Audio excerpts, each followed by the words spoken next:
Welcome back to Let's Talk Business Phoenix. Today, we're continuing with our Candidate Conversations mini-series focused on gubernatorial candidates. We want to remind you that this series is designed to provide a fair and objective platform for each candidate to share their perspectives and priorities ahead of the primaries. We hope you enjoy today's episode. Welcome back to the podcast. We have another very special guest today. We have Congressman David Schweikert, who's also running for governor of the state of Arizona. Congressman, thanks for being here. Thank you for having me. First of all, thanks for being here. But I was thinking about this. Fun fact: when you first started at the House, at the state house, I was a page.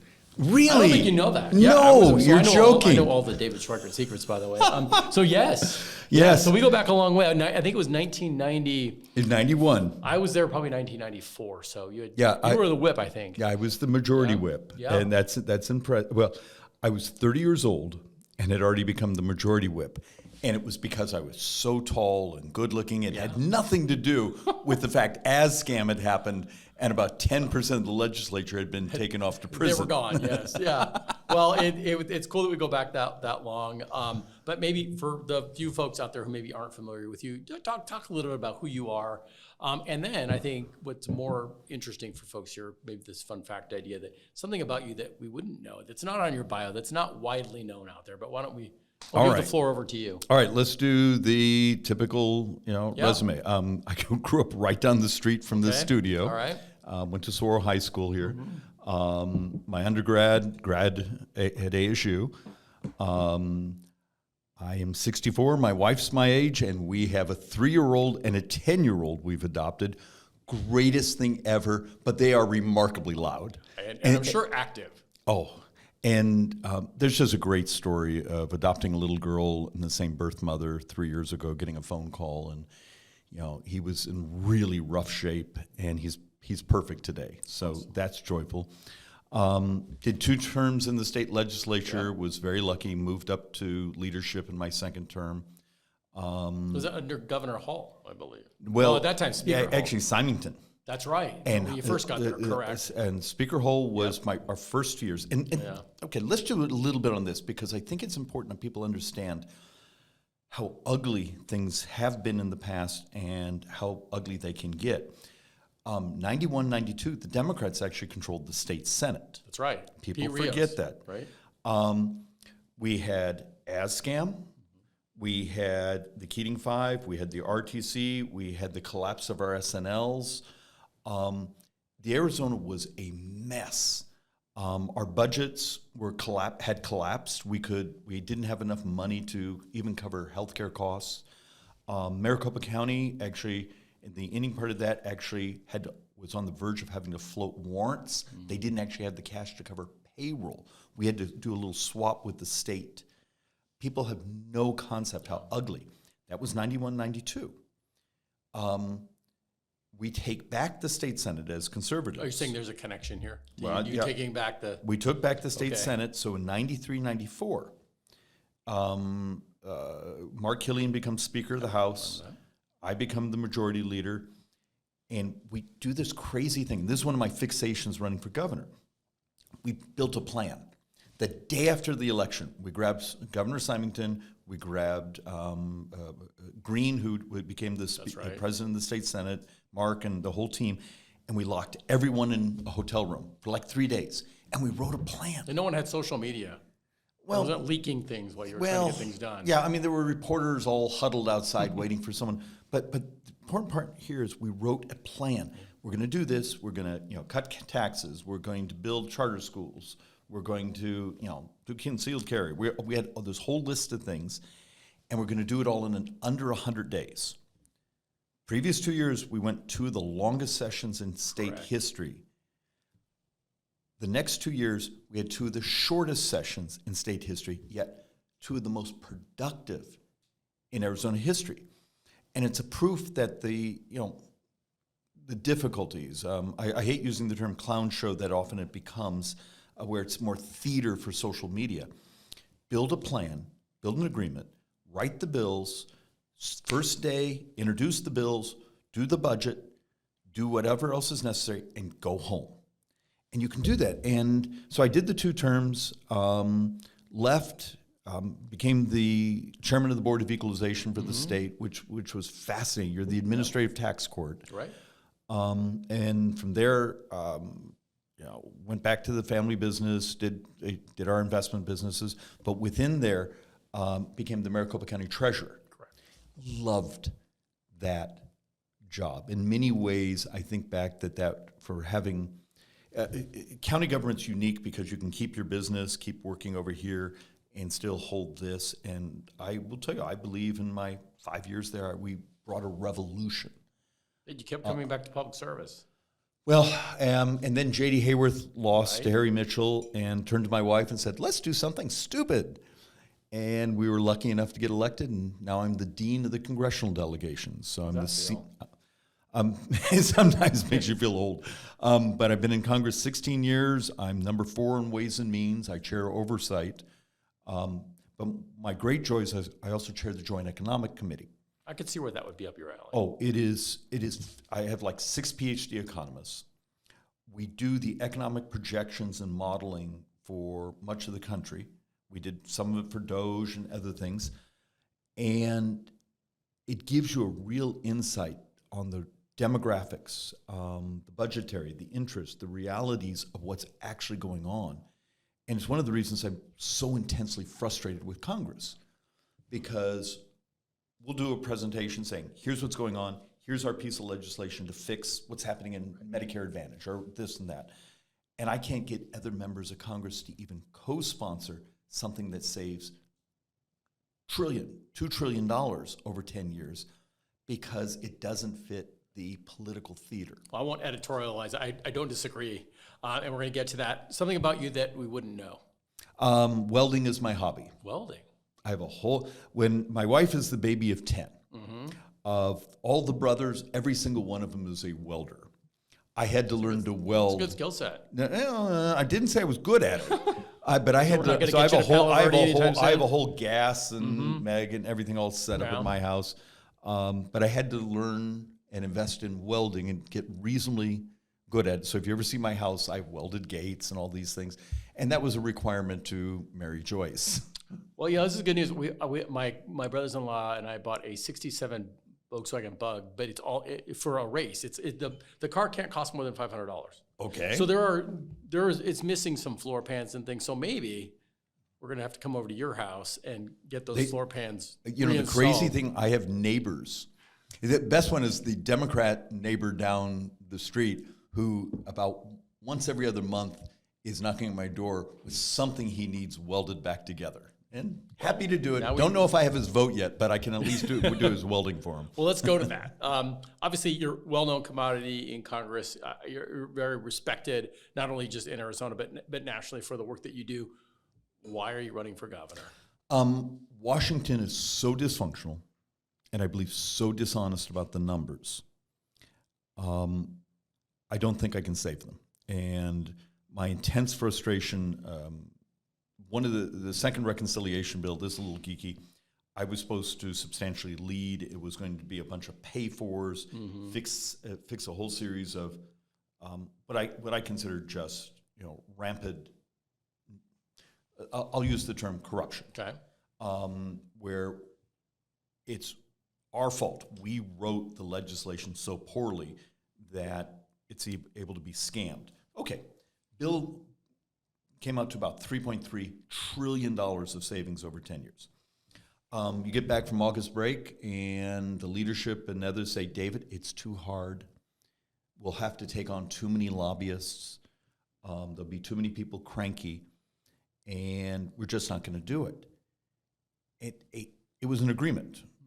I rounded up votes to finish the tax reform from last summer. But this wasn't entitlements you were looking. Well, some of it actually is with entitlements, but it wouldn't cut any services. Okay. It's where the entitlements, where let's use Medicare Advantage as an example. I'm a huge fan of a capitated model where business actually invests in making someone healthier. Because they're healthier, They use less health services, and therefore they make their profit. Healthcare, not sick care. Not a model where you make your profit by scoring people as sicker, even with diseases they actually do not have. And the MedPAC report basically has $1 trillion, $2 trillion over 10 years of that sort of activity going on. That's why the Justice Department has criminal investigations into that. I thought that was an easy lift. Mm-hmm. No one loses service. It saves $1 trillion+ over 10 years in a country that we're borrowing several billion a day, about 95,000 a second. No one was interested. People that play conservative on Fox News Tonight television would never sponsor the bill because it has the word Medicare and they'd have to explain it. Right. So my wife and I made the decision I needed to stop coming home angry all the time. And we realized I can't save Washington, but damn it, I can save Arizona. But to play devil's advocate, notwithstanding your wife, who we are never going to contradict, isn't that the reason why you should stay? The fact of the matter is, I have had the same battle for a decade now. I've been thrown off a committee because I was too dogged on some of these things. And those of us who know you can attest to the fact that this is a passion of yours. Yeah, I have hundreds and hundreds of floor speeches where I've walked through the math. I'm apparently a YouTube celebrity. There comes this moment where you get tired of people applauding for you in the closed-door conference of, hey, he's right. Yeah. You know, a child born today, you need 104% of that child's lifetime earnings just to pay the pensions of the federal government. Got it. And so as soon as the door opens and people walk out, they're terrified to actually tell the truth. And much of the reality, it's demographics. You know, it's not Republican, Democrat. We just don't have enough young people. So some of the math says next year we'll have fewer under 18 than we had 20 years ago, but double the number over 65 we had 20 years ago. And it's just math. It's what we are. Why wouldn't we tell the truth and decide we're going to actually have to rebalance how we allocate resources? Because we're going to have a lot more resources for senior services. But all across the country, we have too many schools, too many school buses, these sorts of things, because we don't have enough kids. So you're not making an argument for immigration reform. You're making an argument for you rebalancing the... You would make an argument for a talent-based immigration system. Look, a lot of people are not happy, but we did a full analysis of what happened at the border over the Biden years and sort of demonstrated mass inbound of low skill actually created wage suppression for low skill workers. But high skill, you know, people with advanced degrees and those things create stunning amounts of new tax receipts. We need those tax receipts. Okay, and I don't want to take you down a rabbit because I know I want you to talk about why you're running here, and I want to make sure I do that for you. Let's talk about you are a person that is very plan oriented, very goal oriented, like you talked about coming in '92. What are your top 3 outcomes as you look at coming in as governor of Arizona? You need actually sort of the holistic theory. You got too many people. I'm going to do this on water, and I'll do this over here. Everything integrates with each other. So it's easy to articulate the problems. Hey, we're now number 45th in affordability. You have our water stress issues. Is access and which is our Medicaid system, is it working the way, when you have 28% of the state's population on it, are we doing something wrong? But what would happen if you come in and say, all right, we got to stabilize our water resources, and that it's complex in its own world. And some people thought, well, we'll do desalinization. Really? We can do it, but you understand, just buying the excess water from San Diego's desalinization facility, which we're going to end up probably doing, but that's $3,000 an acre foot. Our domestic water is $300 an acre foot. So there's this misunderstanding that there's 100+ things we can do, about 18 to 20, create a stable water environment. Let's lay them out. Let's see what's most affordable. We're going to need to do some that happen immediately. So buying the excess water from San Diego County right now, doing some trades with some of the upper basin states. Maybe we may have to actually do some subsidization or swaps with some of our agricultural community. That takes care of our immediate short term as you're building additional raised Bartlett Lake, a diversion dam on the Salt River. So, okay, water. It's complicated, but it's quite doable. You just have to be willing to engage in lots of discussions, lots of battles, and put everyone in the room and understand the cost. Power, baseload power, I'm a bit of an evangelical on the concept of everything. I was successful in getting the pump storage passed for Salt River Project. So on, I think it's Canyon Lake. Granite Reef Dam? Well, this one's Canyon Lake. They're going to pump up. It's and have it come crash down when there's not a lot of cheap photovoltaic on the grid. Right. I love SMRs. I had actually one of the. And you might want to define that for folks. Oh, sorry. The small, think of them as compact nuclear reactors. And we have sort of a discussion group going on trying to propose to put one at Luke Air Force Base because it's a secure site. They're small, they're safe. If you're living in Glendale, are you loving that idea? Yeah. It's Palo Verde, which is the old school. Palo Verde's a little further away. But Palo Verde is a high-yield reactor. The small ones are much lower yield. They're incredibly safe. Gotcha. And think of some of the ordnance that's already there. So the scale of security. And it's just the reason because there's also power, access to high voltage lines close by. Yeah. But you just trying to solve problems. Diversification of the maybe the it grid. works, maybe it doesn't work, but we're going to have to move into a diverse power portfolio. Fuel.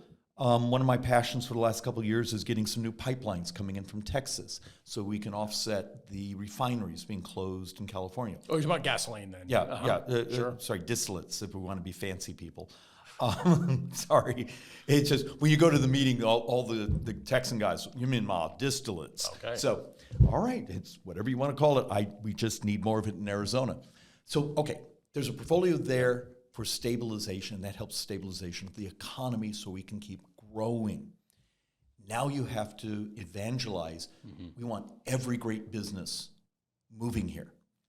Let's go back to where we were a few years ago, where you're knocking on doors in California. You're knocking on doors all over the country, sometimes the world, saying, you have a great business, you have a great technology, please do it here in Arizona. Because if you want to raise wages, remember, we have a wage problem in Arizona. We're still, we're still below the mean in the United States. The way you deal with affordability is raise wages. You raise wages by there being competition for people's willingness to work. That happens by new businesses and the businesses that are here being able to grow. So that's a stable tax system, a really innovative regulatory model. I have, if someone's really geeky, I have a YouTube video I produced 10 years ago about crowdsourcing air quality as a way of lowering the regulation, but actually improving the quality of air because you catch bad actors and leave everyone else alone. So environmental crowdsourcing, Schweikert. There's a YouTube video. Okay. It's about 2 minutes out there. But these are the use of technology to make things healthier, better, faster, and grow. So prosperity is the number one goal of running for governor. Okay. But to hit that, you have to do everything. The holistic approach. It's from education to healthcare to the ability to open a business quickly to being able to actually get your permits quickly. I have a whole presentation we do on how you're going to do a new building, something you would know about. Design the plans, hit the button. It's sent into the municipality, the county, whoever the regulatory. The data system looks at it, spits it back to you saying, hey, I've redlined this and this. Do you want to accept the red line? Hit the acceptance, sends it over to, or reaches over to the Department of Revenue, gets you your tax certificate number, reaches over to the county if you need a dust permit, and you could have your building permit in about 90 seconds. Simplifying things through artificial intelligence. Exactly. But the real radical one is I've had 2 presentations on this now where a couple companies, and they're are experimenting, and actually they have their patents up, using your phone. And you basically, it's able to, the AI with the camera is able to be your building inspector. What would happen if I can cut 7 months off of building a property? Well, especially when inspectors are a premium and there is such a backlog. And there's a backlog, and this would have the technical expertise, and it produces a permanent recording And it also will give you suggestions. Hey, that's the wrong wire nut. Right. And you can fix it right there. And so it's a living, it's not, hey, I'm coming back in 6 weeks and will you fix these things? You can do it at that moment. This is the innovation for prosperity. And the crazy thing, some of the business community is just elated with this vision. There are some that say, hey, you don't understand. I'm a contract building inspector. I'm not thrilled you're putting me out of business using technology. But you got to think about what raises wages for all of us, makes us more prosperous. Gotcha. Yeah, we've established the fact that you're known as a fiscal hawk, but that actually follows through on that. And you're dealing in trillions. Now let's come back down to earth in billions, And billions. And Arizona. What would be some of your priorities in terms of the fiscal side of the equation? Okay, let's first, and because I've heard no one else talk about this. Last 2 nights, I've put my head in the pillow after trying to memorize the new state budget. It's not as geeky as it sounds. It's not that hard. It kind of is. JLBC actually does a terrific job. They do. The crazy thing, there's a couple people who were there when I was a kid in the legislature. Let's first walk through a couple things. Richard Stavnik, is he still there? there? Okay, there you go. Opening for the 2026 or 2027 fiscal year, there's about $776 million in the account. When the year is over, there's only 42. Okay. So they call that the carry forward. Correct. We are chewing that up. Okay. So we're living on a razor's edge because when you look at some of the fiscal projections of tax receipts, of enrollments, of not having some of the penalties, of bad enrollments in SNAP and those things.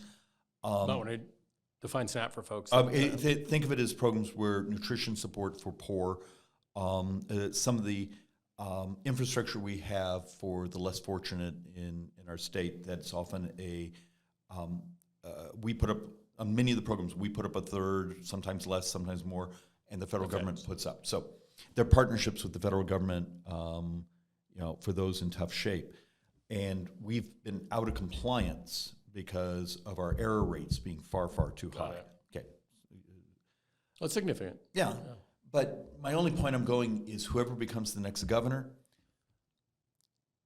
if you're not goosing this state's economy to grow and start to produce some tax revenues, at the end of next fiscal year, I think we're going to be in a really rough shape.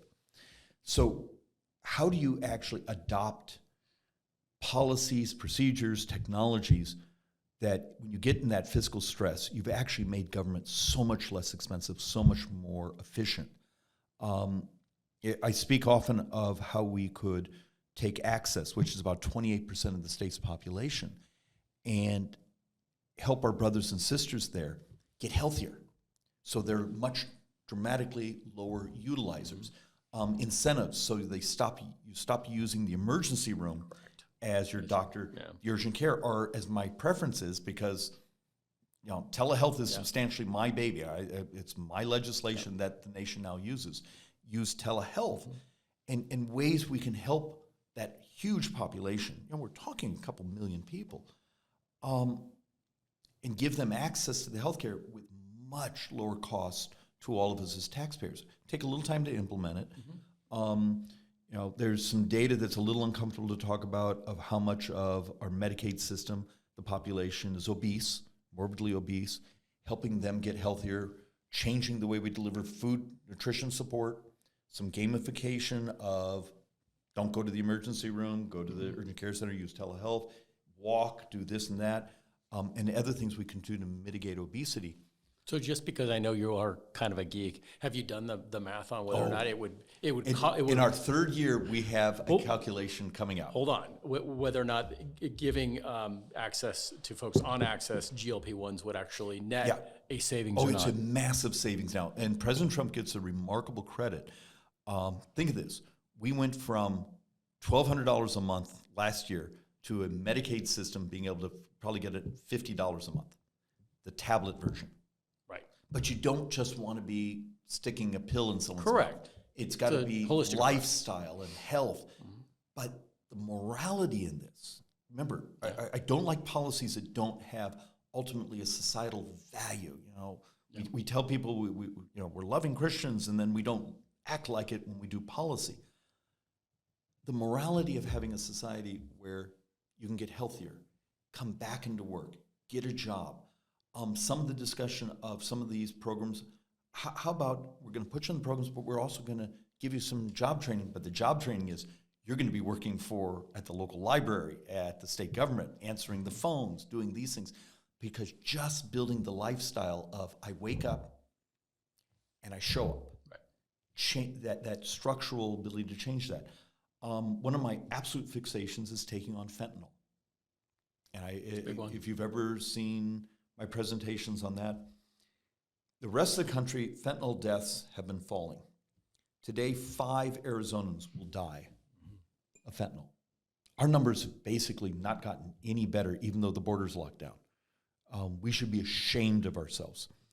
6 years ago, just because I read some geeky stuff, University of Houston Medical School had a drug they'd been experimenting with that basically, best way I can describe it without going off the rails, a protein attaches to the molecules, makes it too big to pass the brain. Right. I've been working with both Banner Health Systems and the company to move to Arizona and do their phase 3 trials here. What would happen if it works? The model basically says you could cut homelessness in almost half. Now, let's take a few years. If you could cut homelessness and fentanyl deaths and fentanyl overdoses, the morality of that, and the reports basically say fentanyl costs Arizona about 11% of its GDP. It's hard to believe. I went back and vetted the numbers. Mm-hmm. There's a couple that seem a little, but it's 11. That's $50 billion. The entire state budget's only like 75. You're almost sounding like a compassionate conservative here. No, in some ways, it's beyond. I'll take the title. I'm a fiscal hawk. But doing the same thing over and over and over and over and over isn't doing anything for misery, and it's doing absolutely nothing for the budget. The definition of insanity. Yeah. So what happens if you actually now read? One of my intense frustrations from so many people who run for office or in politics, they don't read, and you got to read everything. Yeah. There's a solution coming. Build the pathway to use that solution, and the morality of making our population healthier and able to participate in society and crashing the spending. It's like the discussion on obesity in access. It would be at least 3 years out. But one of my economists, we were screwing around with the numbers, thinks it could be $400 to $500 million of savings in less needed medical services. Moving to the healthcare model. Exactly. And so what happens if I can deal with the financial stresses that are happening in a state where we don't have our number of children staying fairly flat and our number of seniors is doubling? How do I balance things? And just realizing there's solutions out there. They're just complex. And it is, and you're right. We're in a soundbite world. Before we move off of this, I'd like to know the tax side of the equation. I think Governor Ducey, Republican legislature for the last few years have been focused on ensuring there's some sort of tax relief every year, sort of changes. How will you look at tax policy? Look, I'm very happy with part of the current budget because they functionally took my tax reform. Remember, I'm the guy who was back in Washington all last year up to the summer, being on Ways and Means, who was putting together those tax cuts. Okay, so the conformity. So the tax on Social Security, the tax on overtime, those things. I'm number 4 in Ways and Means. I was the guy in the room, and my joint economic team were the ones running the economic numbers on it. And now that we have conformity in the state, great. Sure. Now you have to deal with, is the way we're taxing in Arizona maximizing economic growth? And I'm a big believer that tax systems are living things. You got to give visibility for a business to make investment, but you're constantly looking, saying, oh, we're leaking here, but we need to help here. So it's not static. Yeah, and that was one of our sins in the federal government. We went, 34 years until 2017 to reform the tax code, and we were just bleeding businesses and intellectual property. They were shipping out of the country because we created holes in the tax system. Let me go back to something that you addressed, and I think no one would disagree with you. The gridlock, the infighting in Congress. I don't think we have it as bad here, but certainly we're not probably what we were before. At least I remember. This is a little bit inside baseball, but Jack Jewett was the whip at the time, and we brought in Herb Gunther, a Democrat, to brief the Republican caucus on a water issue, which would never happen today. We actually made him chairman under a Republican House, So, but he was an expert in water. Yeah.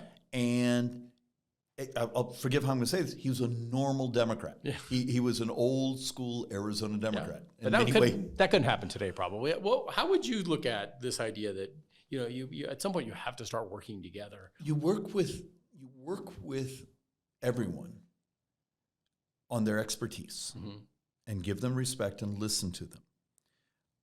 I'm a conservative. I see the world through a lens that conservatism is the solution. It's the moral solution. But for anyone that's sort of listening to this, Arizona politics and all across the country, even in Congress, have changed. We always say, oh, that's a conservative, that's a liberal. But now you have populism. That's a conservative populist. That's a leftist populist. And so the gradients are very different, where you have someone over here saying, well, this is very, very popular. It may be unconstitutional, but it's very popular, so we should do it. And then a traditional conservative says, well, you got a problem. You're willing to violate the U.S. Constitution. And you see that on the left and right. So in many ways, the complexities of modern politics, and I would blame the people that care about how many clicks they get on Twitter and X and those things, and how much of the information. What was the report a couple weeks ago? The majority of traffic on X are bots. They're not even humans. Which is hard to imagine, isn't it? Well, but one of the great perversities you have in Washington, and it's happening here, you want to attack someone, you want to move a piece of legislation, you want to attack another company, you can hire social media influencers. There's entire brokerage firms now that will hire social media influencers, and you think this person's an honest actor, and it turns out they're for sale. So much of the information flow that people are getting in our society is bought. So in a David Schweikert administration, you envision yourself working with Democrats and maybe even have people that weren't necessarily Republicans on your cabinet? In their area of expertise. Look, I'm also a social conservative. I'm on free markets. I'm a free market, bordering on almost a little bit libertarian.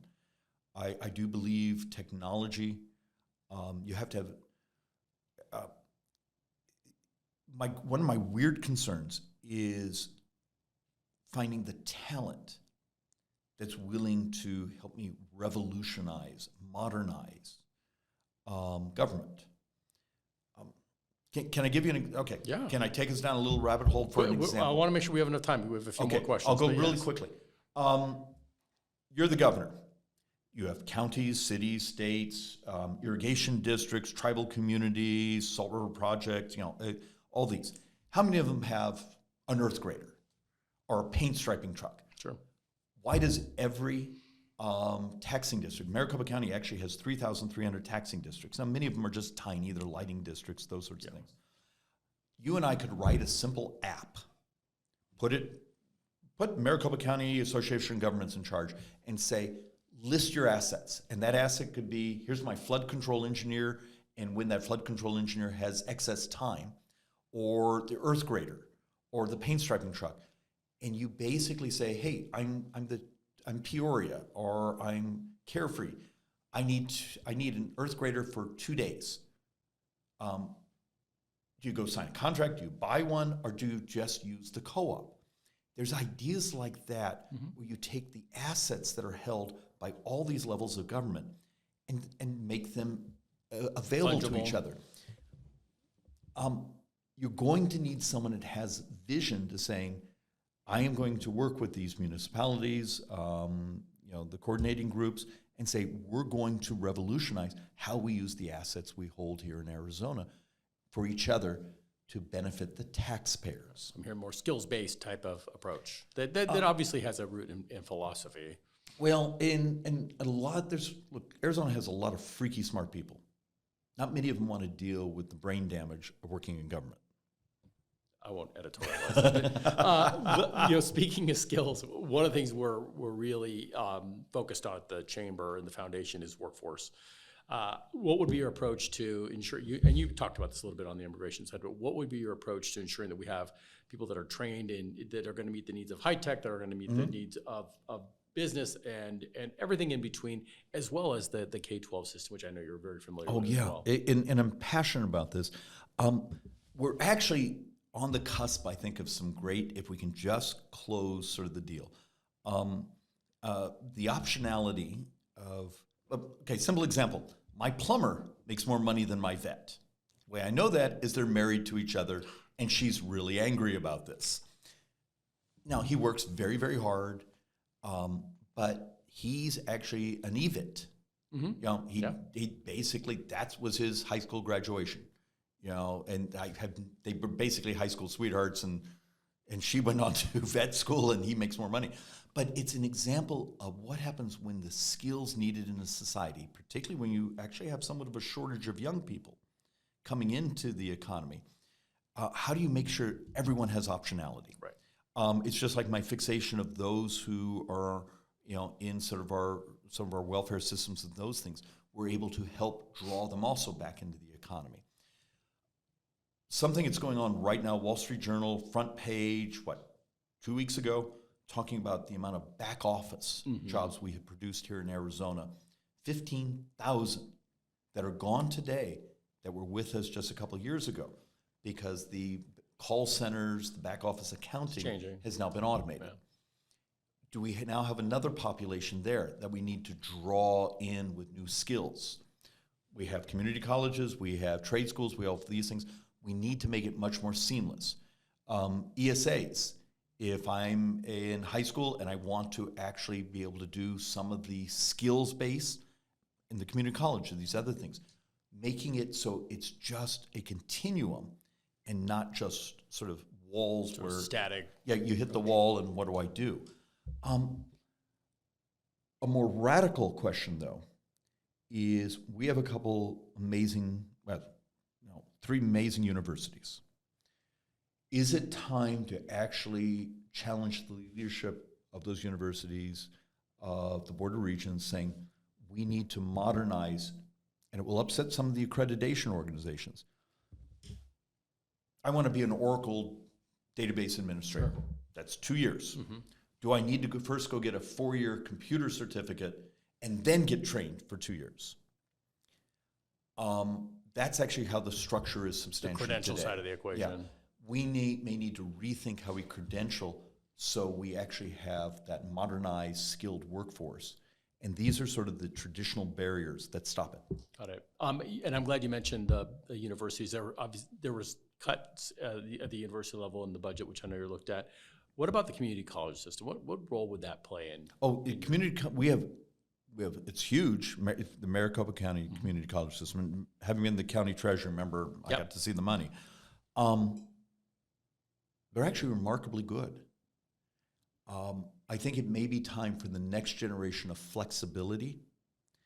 I would also like to see just another layer. They're already doing it, but the next layer of focus of populations coming back and getting the next level of skill. If I was one of those folks who worked at one of the call centers for the last 2 decades, and suddenly my job has been automated away, there should be sort of an embrace saying, you have skills, you show up to work, you know how to help work with the people. We're going to give you now the next skill so you can still of great value to yourself and the economy. Not the boomer Gen X model where you learn one thing and then that's it, and that's your career forever.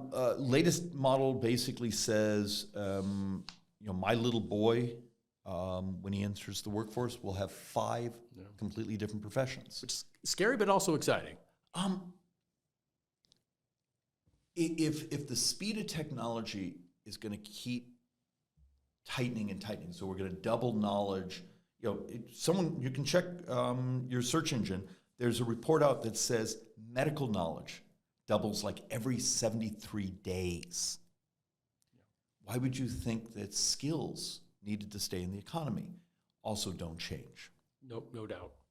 We have about 5 minutes left, and I want to get into public safety. This is something I know you're also very passionate about, especially as it relates to quality of life. What are some of your thoughts around public safety, your priorities? Yeah, I was pleased in the new budget, but I'm worried because there was a little sleight of hand. One fund, they removed $5 million, and another fund, they moved 15 back into it. I hope I actually had some impact on this because I've been going around the state talking about how in the middle of the night, most of our highways had no DPS officers on them. This is tough because we're going to have to find some resources, but a lot of the DPS buildings and facilities in rural Arizona are a mess.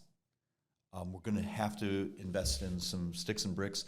Now, the question there, are there things where we could actually share?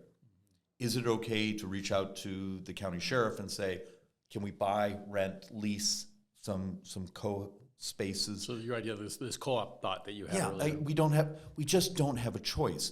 You hate sinking your funds into hard assets when it's the operation that is actually needed in the society. It's like, but let's go back. Remember, I walked you through my fixation on taking on homelessness. Mm-hmm. In urban areas of Tucson, Phoenix, Glendale, I met with some of the Glendale team that was working on some homeless issues out there a while back. And it's heartbreaking, and it was stunningly expensive. And the insane process of, we're going to deal with homelessness by pushing them into the other neighborhood. So we screwed up our home values here, but now we're going to go screw up theirs instead of actually solving the problem. This is back to my holistic theory of law enforcement. Love law enforcement, protect them, pay them well. The fentanyl prophylactic, it was actually originally designed to protect law enforcement. But we got to start changing the problems. When Arizona is functionally the human trafficking, corridor of America, when we're the fentanyl corridor of America, come out with me and let me show you some neighborhoods that are on the edge of my district that, you actually can see the drug transaction right in front of you as you're filling up your gas tank. That's absolutely unacceptable. We will fix that. But you don't just fix it by sending in more law enforcement. You're going to go from top to bottom so it never, ever comes back to our neighborhoods. The trend for you, a very holistic approach to kind of everything that we've talked about. You're looking at it holistically. That's all connected. Well, look, I'm tired of so many of I'm going to be a little harsh, the idiot politicians. They get a good line that they've picked up off social media. I'm going to do this. And then have no understanding of the infrastructure above it and below it that's required to make it actually work. How about this time we actually make things work? Well, I can't think of a better way to end our time together. So first of all, thank you for that. And thanks for taking the time being here. And I mentioned this before we went on camera, but thanks for always being so willing to meet with us when we were in DC with our delegations. Before we finally conclude, though, we'll do a quick lightning round. All right, love that. We're going to start with, what was your first job? Not necessarily professional, but your first job. Shoveling horse stalls at the Dave Foley stables and washing dishes at the Windmill Dinner Theater. So I hesitate to ask, but what did you learn from that? Arabians do bite. And I was washing dishes at the Windmill Dinner Theater when Bob Crane was murdered. Oh, okay. So there's a whole story there. There's a lot there. First concert. Oh, probably out of Compton Terrace. If you're actually no. I'm older than Compton Terrace. Really? Well, close. Really, it was somewhat new. Celebrity theater. Okay. I actually think it was Berlin. Oh, that's a good one. I love good Berlin. 80s band. Yeah, that's very good. And finally, I'm hesitating asking this question, but if you could understand anything, literally anything in the universe, really well, what would it be?